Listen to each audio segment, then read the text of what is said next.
ಎದುರಿಗೆ ಕಾಣ್ತಾ ಇರ್ತಕ್ಕಂತಹ ತಾಲೂಕು ಕಚೇರಿ, ಆರೋಳಿ ತಾಲೂಕು ಕಚೇರಿಯನ್ನ ಏಕಾಏಕಿ ಖಾಸಗಿ ಕಟ್ಟಡಕ್ಕೆ ಸ್ಥಳಾಂತರ ಮಾಡತಕ್ಕಂತಹ ಒಂದು ಅವೈಜ್ಞಾನಿಕ ತೀರ್ಮಾನವನ್ನ ತೆಗೆದುಕೊಂಡಿರ್ತಕ್ಕಂತಹ ತಾಲೂಕು ಆಡಳಿತದ ಕ್ರಮವನ್ನ ಪ್ರಶ್ನಿಸುತ್ತಾ ಈಗ ಅಂತಹ ತುರ್ತು ಪರಿಸ್ಥಿತಿ ತಮಗೇನು ಒದಗಿದೆ ಅಂತಕ್ಕಂಥದ್ದಕ್ಕೆ ತಾಲೂಕು ಆಡಳಿತ ಸೂಕ್ತ ಉತ್ತರವನ್ನು ನೀಡಬೇಕು ಅಂತ ಆಗ್ರಹಿಸ್ತಾ ಮೊದಲೇ ಸರ್ಕಾರದ ಖಜಾನೆ ಬರಿದಾಗಿರ್ತಕ್ಕಂಥ ಸಂದರ್ಭದಲ್ಲಿ, ಪ್ರಪಂಚ ಯುದ್ಧ ಭೀತಿಯನ್ನು ಎದುರಿಸ್ತಾ ಇರ್ತಕ್ಕಂಥ ಸಂದರ್ಭದಲ್ಲಿ, ಆರ್ಥಿಕ ಸಂಕಷ್ಟ ಇರ್ತಕ್ಕಂಥ ಸಂದರ್ಭದಲ್ಲಿ ಈ ರೀತಿಯಾಗಿ ನೀವು ಬೇರೆ ಒಂದು ಖಾಸಗಿ ಕಟ್ಟಡಕ್ಕೆ ನೀವು ಸರ್ಕಾರಿ ಒಂದು ಸ್ಥಳವನ್ನು ಸ್ಥಳಾಂತರ ಮಾಡಿ ಸರ್ಕಾರಿ ಹಣವನ್ನು ಪೋಲ್ ಮಾಡತಕ್ಕಂತಹ ಈ ಉದ್ದೇಶ ಯಾತಕ್ಕಾಗಿ ಅಂತ ಮೊದಲನೇ ಪ್ರಶ್ನೆಗೆ ಉತ್ತರ ಬಯಸ್ತಾ ಇದ್ದೇವೆ.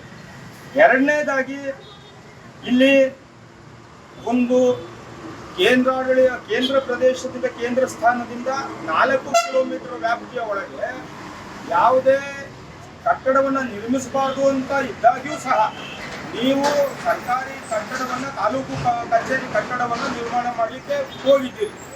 ಅದೊಂದು ಅವೈಜ್ಞಾನಿಕ ಕ್ರಮ. ಈಗಾಗಲೇ ಆ ಗುತ್ತಿಗೆದಾರರನ್ನ ನಾವು ಪ್ರಶ್ನೆ ಮಾಡಿದಾಗ 8 ರಿಂದ 11 ತಿಂಗಳ ಒಳಗಡೆ ನಾವು ಈ ಕಾಮಗಾರಿಯನ್ನು ಪೂರ್ಣಗೊಳಿಸ್ಕೊಡ್ತೀವಿ ಅಂತ ಹೇಳ್ತಕ್ಕಂತಹ ನಿಬಂಧನೆಯೊಂದಿಗೆ ಕಾರ್ಯ ನಾವು ಮಾಡ್ತಾ ಇದ್ದೀವಿ ಅಂತ ಹೇಳಿದಾಗ್ಯೂ ಸಹ ನೀವು ಈ ಖುದ್ದಾಗಿ ತಾಲೂಕು ಕಚೇರಿಯನ್ನ ಯಾತಕ್ಕೋಸ್ಕರ ಸ್ಥಳಾಂತರ ಮಾಡ್ತಾ ಇದ್ದೀರಿ? ಈ ಸ್ಥಳಾಂತರ ಮಾಡ್ತಕ್ಕಂಥ ಪ್ರಕ್ರಿಯೆಯಿಂದಾಗಿ 1-1.5 ತಿಂಗಳು ಕನಿಷ್ಠ ಇಲ್ಲಿ ಜನಸಾಮಾನ್ಯರು ಅಲಿಬೇಕಾ? ಈಗಾಗಲೇ ನಿಮ್ಮ ತಾಲೂಕು ಕಚೇರಿಗೆ ಬಂದರೆ ಕೆಲಸಗಳಾಗೋದಿಲ್ಲ. ಪ್ರಭಾವಿಗಳು ಒತ್ತಡಕ್ಕೆ ಸಿಲುಕಿ ಕೆಲಸ ಮಾಡ್ತಕ್ಕಂತಹ ಒಂದು ಒತ್ತಡದ ಪರಿಸ್ಥಿತಿಯಲ್ಲಿ ನೀವು ಇದ್ದೀರಿ. ಈಗಾಗಲೇ ಒಂದು ಮಾಸಪತ್ರಿಕೆ, ವಾರಪತ್ರಿಕೆ, ಪಾರಿವಾಳ ಪತ್ರಿಕೆಯಲ್ಲಿ ಒಂದು ದೀರ್ಘವಾದಂತಹ ಒಂದು ಲೇಖನ ಪ್ರಕಟವಾಗಿದೆ. ಅಂದರೆ KMC ಪರಿಶೀಲನೆಯಂತೆ ಸಣ್ಣಪ್ಪ ಬಿನ್ ರಾಮೇಗೌಡ ಎಂಬುವರಿಗೆ ಖಾತೆ ಮಾಡಿರುವ ಪ್ರಶ್ನಿತ 2 ಎಕರೆ ಜಮೀನು KDBಗೆ ಭೂ ಸ್ವಾಧೀನಗೊಂಡಿರುವುದು 12 ರಿಂದ 38 ಎಕರೆ ಜಮೀನಿನಲ್ಲಿ ಒಳಗೊಂಡಿರುವುದು ಸಹ ವಿಶೇಷ ಭೂ ಸ್ವಾಧೀನಾಧಿಕಾರಿಗಳು KDB ಬೆಂಗಳೂರು ದಿನಾಂಕ 26/11/2025 ಸಲ್ಲಿಸಿರುವ ವರದಿಯಂತೆ ದೃಢಪಟ್ಟಿರುತ್ತದೆ ಅಂತಕ್ಕಂಥ ವಿಚಾರವನ್ನು ಸುದೀರ್ಘವಾಗಿ ರವಿಕುಮಾರ್ ಹತ್ಗುಪ್ಪಿ ಅವರು ಈ ಒಂದು ಪತ್ರಿಕೆ ಮುಖಾಂತರ ಪ್ರಸ್ತಾಪಿಸಿದ್ದಾರೆ. ಹೀಗೆ ಸರ್ಕಾರಿ ಜಾಗಗಳನ್ನ ಬೇರೆಯವರಿಗೆ, ಒಂದು ಸ್ಥಳೀಯ ವ್ಯಕ್ತಿಗಳಿಗೆ, ಖಾಸಗಿ ವ್ಯಕ್ತಿಗಳಿಗೆ ನೀವು ಖಾತೆ ಮಾಡಿಕೊಡ್ತಾ ಇದ್ದೀರಿ. ಹಲವಾರು ಜನರು ಖಾತೆ ಮಾಡ್ಕೊಳ್ಳೋಕ್ಕಾಗದೆ ಒದ್ದಾಡ್ತಾ ಇದ್ದಾರೆ. ನಿಮ್ಮ ಬಳಿ ಬೆಳಗ್ಗೆಯಿಂದ ಸಂಜೆವರೆಗೂ ಚಪ್ಪಲಿ ಸವಸ್ತಾ ಇದ್ದಾರೆ. ನೀವು ಕಷ್ಟಪಟ್ಟು ಜನ ದುಡಿದು ಕಟ್ಟಿರ್ತಕ್ಕಂಥ ತೆರಿಗೆ ಹಣವನ್ನು ಪೋಲ್ ಮಾಡ್ತಾ ನೀವು ಅವೈಜ್ಞಾನಿಕ ಕ್ರಮಗಳನ್ನ ತಗೊಳ್ತಾ ಈ ರೀತಿಯಾಗಿ ಮಾಡ್ತಾ ಇದ್ದೀರಿ.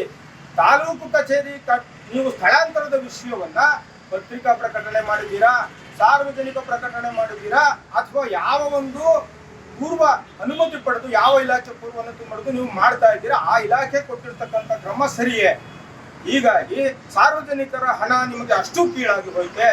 ಆರೋಳಿಯಲ್ಲಿ ಮೂಲಸೌಕರ್ಯಗಳ ಕೊರತೆ ಇಲ್ಲ. 23ರಲ್ಲಿ ತಾಲೂಕು ಅಂತ ಹೇಳಿ ಏಕಾಏಕಿ ದಿಢೀರಾಗಿ ಇದನ್ನ ಪ್ರಸ್ತಾವನೆಗೆ ತಗೊಂಡು ಇದನ್ನ ತಾಲೂಕಾಗಿ ಮಾಡಿಬಿಟ್ರಿ. ಮೂಲಸೌಕರ್ಯಗಳಿಲ್ಲ. ಸರ್ಕಾರಿ ಶಾಲೆಗಳ ಗತಿ ಅಧೋಗತಿಯಾಗಿಬಿಟ್ಟಿದೆ.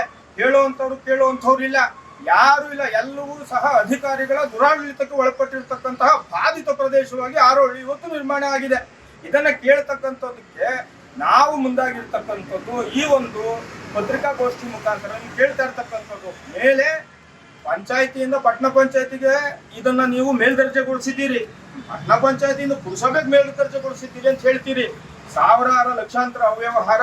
ನೀವು ಒಂದು ನಮೂನೆ ಕೊಡಬೇಕು ಅಂತಂದ್ರೆ ನಿಮ್ಮ ಮನೆ ಈ ಕಚೇರಿ ಬಾಗಿಲುಗಳು ಸಲ್ಲಿಸಬೇಕು, ಅಲ್ಲಿಗೆ ಓಡಾಡಬೇಕು, ನೀವು ಕೇಳ್ತಕ್ಕಂಥದ್ದನ್ನೆಲ್ಲ ಕೊಡಬೇಕು. ಅನೇಕ ಲೋಕಾಯುಕ್ತ ದಾಳಿಗಳಾಗಿವೆ. ಎಲ್ಲಗಳ ಮಧ್ಯೆ ನಲುಗಿ ಹೋಗ್ತಾ ಇರ್ತಕ್ಕಂಥ ಆರೋಳಿಯನ್ನ ಮತ್ತೊಮ್ಮೆ ನೀವೇನ್ ಮಾಡ್ತಾ ಇದ್ದೀರಿ? ಯಾವುದೋ ಒಂದು ಪೂರ್ವಾಗ್ರಹ ಪೀಡನೆಯಿಂದಾಗಿ, ಇಲ್ಲಿರ್ತಕ್ಕಂಥ ಸ್ಥಳೀಯರ ಕುಮ್ಮಕ್ಕಿನಿಂದಾಗಿ ನೀವು ಈ ಕ್ರಮವನ್ನ ತಗೊಂಡಿದ್ದೀರಿ ಅಂತಕ್ಕಂಥ ಈ ನಿಮ್ಮ ಕ್ರಮವನ್ನ ನಾವು ಪ್ರಶ್ನೆ ಮಾಡ್ತಾ ಇದ್ದೇವೆ. ಈಗಾಗಲೇ 8 ರಿಂದ 10 ತಿಂಗಳ ಒಳಗಡೆಯಾಗಿ ನಿಮಗೆ ಪೂರ್ಣಗೊಳಿಸ್ಕೊಡ್ತೀವಿ ಅಂತ ಹೇಳಿ ಗುತ್ತಿಗೆ ನೀಡಿದ್ದೀರಿ. ಆ ಗುತ್ತಿಗೆದಾರರು ಮುಗಿಸ್ಕೊಡ್ತೀವಿ ಅಂತ ಹೇಳ್ತಾ ಇದ್ದಾರೆ. ಆ ಅವೈಜ್ಞಾನಿಕ ಕಟ್ಟಡವನ್ನು ಮೊದಲು ತೆರವುಗೊಳಿಸಬೇಕು, ಇಲ್ಲದೆ ಇದ್ರೆ ನಾವು ಹೈಕೋರ್ಟ್ ನಲ್ಲಿ PIL ದಾಖಲು ಮಾಡಲಿದ್ದೀವಿ. ಈಗ ಇಲ್ಲಿರ್ತಕ್ಕಂತಹ ಸ್ಥಳವನ್ನೇ ನೀವು ತೆರವುಗೊಳಿಸಿಕೊಂಡು, ಹಿಂದೆ ಇರ್ತಕ್ಕಂಥ ಸ್ಥಳವನ್ನು ಬಳಸಿಕೊಂಡು ಕೇಂದ್ರ ಪ್ರದೇಶದಲ್ಲಿ ಒಂದು ವಾಹನ ನಿಲ್ದಾಣದಿಂದ ಬಹಳಷ್ಟು ಹತ್ತಿರವಾಗಿರ್ತಕ್ಕಂಥ ಪ್ರದೇಶದಲ್ಲಿ ನೀವು ತಾಲೂಕು ಕಚೇರಿಗಳನ್ನ ತಾಲೂಕು ಅಥವಾ ಸರ್ಕಾರಿ ಕಟ್ಟಡಗಳನ್ನು ನಿರ್ಮಾಣ ಮಾಡದೆ ಜನಸಾಮಾನ್ಯರಿಗೆ, ಕೂಲಿ ಕಾರ್ಮಿಕರಿಗೆ, ವಯೋವೃದ್ಧರಿಗೆ ತೊಂದರೆ ಕೊಡ್ತಕ್ಕಂಥ ಉದ್ದೇಶದಿಂದ 4-5 ಕಿಲೋಮೀಟರ್ಗಳಲ್ಲಿ ನೀವು ಮಾಡ್ತಾ ಇದ್ದೀರಿ. ಅಲ್ಲಿಗೆ ಹೇಗೆ ಬರಬೇಕು, ಅಲ್ಲಿಗೆ ಸಾರಿಗೆ ಸಂಪರ್ಕದ ವ್ಯವಸ್ಥೆ ಏನು, ಇವೆಲ್ಲವೂ ಸಹ ನಿಮಗೆ ಅಧಿಕಾರ ನಡೆಸ್ತಾ ಇರ್ತಕ್ಕಂತಹ ನಿಮ್ಮ ಅಧಿಕಾರಿ ವರ್ಗಕ್ಕೆ ಹೇಳ್ತಾ ಇರ್ತಕ್ಕಂಥದ್ದು. ನಿಮ್ಗೆ ಓಡಾಡ್ತಾ ಇಲ್ವಾ? ನಿಮ್ಗೆ ಮೂಲಭೂತ ಪ್ರಶ್ನೆಗಳು ಕಾಣ್ತಾ ಇಲ್ವಾ? ಇವುಗಳು ನೀವು ಪ್ರಶ್ನೆಗೆ ನೀವು ಉತ್ತರ ಕೊಡ್ತಕ್ಕಂತಹ ಉತ್ತರ ಬಾಧ್ಯತೆ ನಿಮಗಿದೆ ಅಂತ ನೀವು ಕೂಡ ಭಾವಿಸಿಲ್ವಾ? ಹಾಗಾದ್ರೆ ಏನಿದು ಅಂತಂದ್ರೆ ಇದು ಯಾವ ರೀತಿಯಾಗಿ ಆಡಳಿತ ನಡೆಸ್ತಾ ಇದ್ದೀರಿ ನೀವು? ಇದು ತುಘಲಕ್ ದರ್ಬಾರ ಅಂತ ಕೇಳ್ತಾ ಇದ್ದೇವೆ. ಹಾಗಾಗಿ ತಕ್ಷಣವೇ ಏನು ಮಾಡಿದ್ದೀರಿ ಇದಕ್ಕೆಲ್ಲದಕ್ಕೂ ನೀವು ಸೂಕ್ತ ರೀತಿಯಲ್ಲಿ ನೀವು ಉತ್ತರ ಕೊಡಬೇಕು ಅಂತ ಕೇಳ್ತಾ ಇದ್ದೇವೆ. ಇಲ್ಲದೆ ಹೋದ್ರೆ ಮುಂದಿನ ಕ್ರಮದಲ್ಲಿ ಈ ಒಂದು ಹೋರಾಟವನ್ನ ಸಾರ್ವತ್ರಿಕರಿಸ್ತಕ್ಕಂತಹ ವಿಚಾರಕ್ಕೆ ನಾವು ಹೋಗ್ತಾ ಇದ್ದೀವಿ ಅಂತ ಹೇಳ್ತಾ ಈ ತುರ್ತು ಪತ್ರಿಕಾಗೋಷ್ಠಿಯನ್ನ ಮುಗಿಸ್ತಾ ಇದ್ದೇವೆ.